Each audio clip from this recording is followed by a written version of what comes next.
आंकड़ों का जो ऑडियंस के लोग जो उसका हवा बनाते हैं ना, मुझे डर उससे है कि वो फिल्म के मेरिट्स को छोड़कर वो बॉक्स ऑफिस के आंकड़ों से उनको ये जो तुलना होती है ना बॉक्स ऑफिस के नंबर से फिल्म के क्वालिटी की, उस तुलना से मुझे डर से ज़्यादा मुझे उस चीज़ से मुझे घृणा है उस चीज़ की।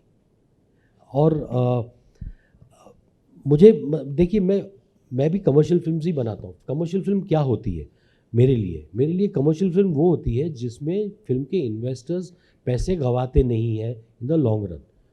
तो मेरा मानना है कि मेरी फिल्म्स पैसे गंवाती नहीं है।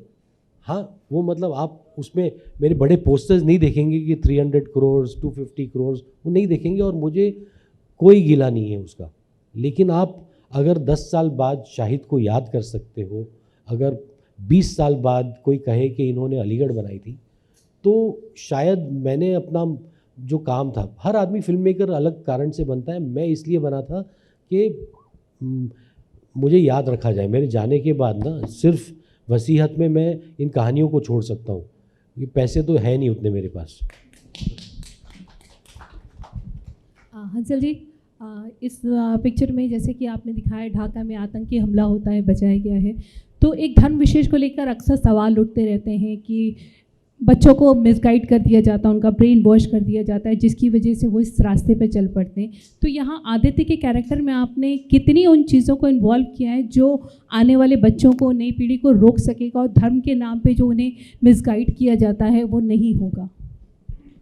देखिए, कोशिश हमारी ये रहती है कि फिल्म के ज़रिए आप मैं आपके अंदर एक सोच खड़ी कर सकता हूँ, सोच पैदा कर सकता हूँ कि आप इस मुद्दे के बारे में सोचें। कहानी आपके अंदर वो थॉट प्रोवोक करती है।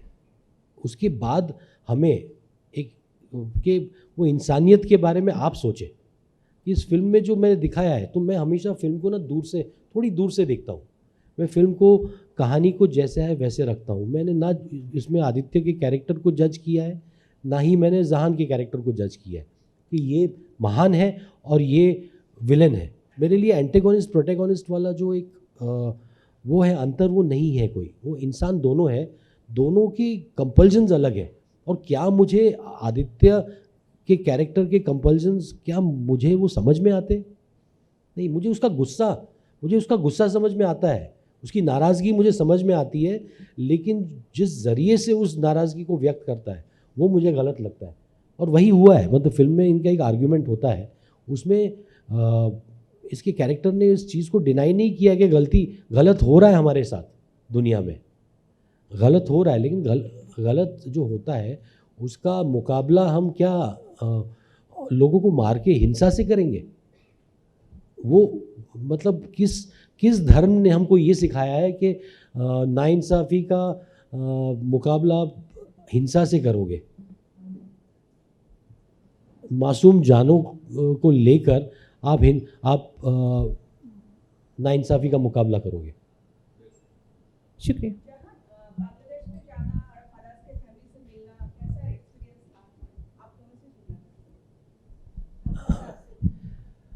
बहुत बहुत मूविंग था एक्सपीरियंस। मतलब ढाका जाना ही अपने आप में, मतलब उम्मीद करता हूँ कि दोबारा हम जाएँ, क्योंकि वहाँ सबको मिलकर एक तो बहुत मूव हुए थे। वहाँ की वो जो कैफ़े के पास हम गए थे, कैफ़े को भी दूर से देखा था, उसमें एंट्री रिस्ट्रिक्टेड थी, तो हमने दूर से देखा था। वहाँ कुछ सर्वाइवर्स को भी हम मिले थे। लेकिन और एक चीज़ थी वहाँ ढाका जाकर ना, हम जितने दिन थे, खाना बहुत बढ़िया था। और हमारी उम्मीद ये है कि हम कभी दोबारा जाए वहाँ और खाना खाएँ, क्योंकि ये भी फूडी है, इसे भी खाना बहुत अच्छा लगता है। और हम दोनों बहुत कोशिश कर रहे थे कि थोड़ा सा रिसर्च से थोड़ा टाइम निकाल के हम दोनों बाहर जाके मार्केट में कुछ खाना खाएँ यहाँ। हाँ, ढाका बहुत कमाल का शहर है। हम गए थे, जिनसे भी हम मिले थे सब बहुत अच्छे से मुलाकात हुई। खाना बहुत अच्छा है, लोग बहुत सुंदर हैं, बहुत अच्छे लोग हैं। मुझे ज़्यादा फ़र्क नहीं दिखता है ऑनेस्टली, हम सब एक लोग ही हैं। ऐसा भी बॉर्डर खींचा गया है और हम ये हैं आप वो हैं, बट मुझे काफ़ी एक जैसा लगा। तो बिल्कुल उम्मीद यही है कि हम वापस जाएं मैं शुक्रिया अदा करना चाहूँगा कि उनकी कहानी उन्होंने अपनी कहानी हमें दी बनाने के लिए, और होपफुली मैं चाहता हूँ कि हर जगह जैसे हंसल सर चाह रहे हैं, हर देश में कोई इससे रिलेट कर पाए, और ये एक यूथ की आवाज़ है, एक यूथ का एक संघर्ष है इसमें, और एक वार्तालाप है उस पे, एक चर्चा होता है इसमें। तो hopefully we can reach beyond, और ये एक अच्छी बात है कि हम एक दूसरे को देख सकते हैं, हम एक दूसरे के का दर्द को देख सकते हैं, उनका सुख देख सकते हैं और बांट भी सकते हैं। तो हम काफ़ी लोगों से मिले थे, उन्होंने अलग अलग लोगों से, हंसल सर के साथ से, फराज की फैमिली से भी मिले थे और उसमें। मिले थे, और they were very sweet and kind and generous. So we can only return that favor hopefully, and by doing honest work. तो वो हमारी जिम्मेदारी है, और आई होप हमने पूरी की. Hello, this is Raj from Sansadvani here. Hansal sir, I'd like to ask you that what's the meaning of this word Faraz? Faraz actually is the overall theme of the film. It is not only a character's name. Faraz means standing tall, someone who stands tall. And I think ये जो अभी हम जिस समय में हम जी रहे हैं, जो हम दुनिया में एक समय देख रहे हैं जहाँ there is bigotry, there is a lot of bigotry, we are polarized more than ever before. We are divided. We are one world, yet we are so divided. We are united by the internet. We are no longer कि इस country से, यहाँ से, वहाँ से, हम सब we are united by this small device. But we are so divided. We have put people in boxes. So I think it is time for people like us to stand tall, to be what this band is saying, कि we are Faraz. This band is the spirit of the film. If we are all Faraz, and that doesn't mean the character. It means that we are standing tall. कि अगर है नफरत फैलाने वाले अगर 10 लोग हैं, तो 1000 लोग हैं जो फराज बन सकते हैं. मेरा सवाल आप सभी के लिए है. मेरा सवाल आप सभी One at a time, yeah. Please go ahead. You, the one in yellow shirt, can you please?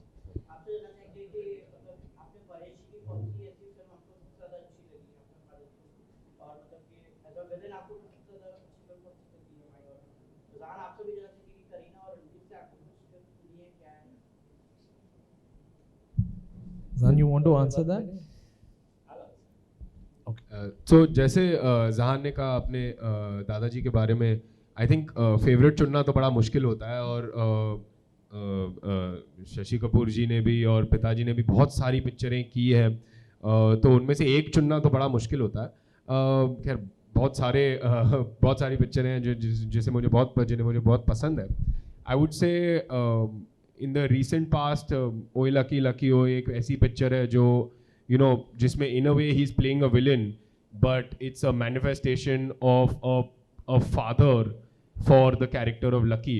तो I think in that sense मुझे वो वाली पिक्चर बहुत इंटरेस्टिंग लगती है. And going back to Hansal sir's point, जो बॉक्स ऑफिस की बात हो रही थी, if you look at Oye Lucky, it had released at a time that that there was a big attack in Bombay at the same time. तो आप box office के आंकड़े देखेंगे तो it was not much, but it still lives on in our memory. It's still a film that's very alive, that's great to watch. It holds up, even to this date. So I think वो एक picture होगी जो मैं चुनूंगा. Just request people to keep the questions focused on the film, please. मेरा सवाल आप तीनों के लिए है. फिल्म के लिए बजट बहुत ही मायने रखता है. वैसे ही 2023 की शुरुआत हो गई है. बॉलीवुड के लिए बजट से क्या उम्मीदें हैं आप लोगों की? बजट से हमने कभी उम्मीद नहीं की है.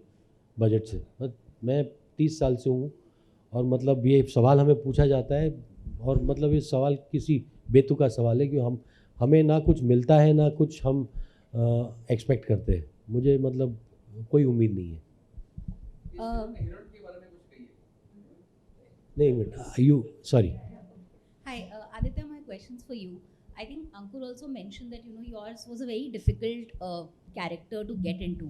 Of course, he is violent, of course, but there's also a bit of humanity that peeks through every once in a while. How was the process of you getting into this character? Was it all in the writing, or did you have to do any special research? Did you have to like meditate? I don't know. Yeah, so I mean, look, I think to get the opportunity to play this part, first of all, I am incredibly grateful to Hansal sir because when I read the script, my first instinct was, how the hell am I going to do this, And to sort of, I understood that responsibility the moment I read the story, and yes, we did put in a lot of work. We prepared hard for it. All of us, we did readings together. Hansal sir was always present in those readings. He was always happy to answer our questions. Always happy to sort of. Emergency call, any emergency किसी को? Can we please get that shut down?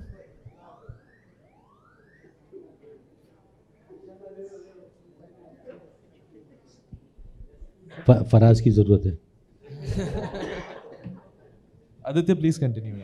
So yeah, so We have silence in the back, please. I think बहुत लोग बात कर रहे हैं, उनका एक जवाब सुन लो यार.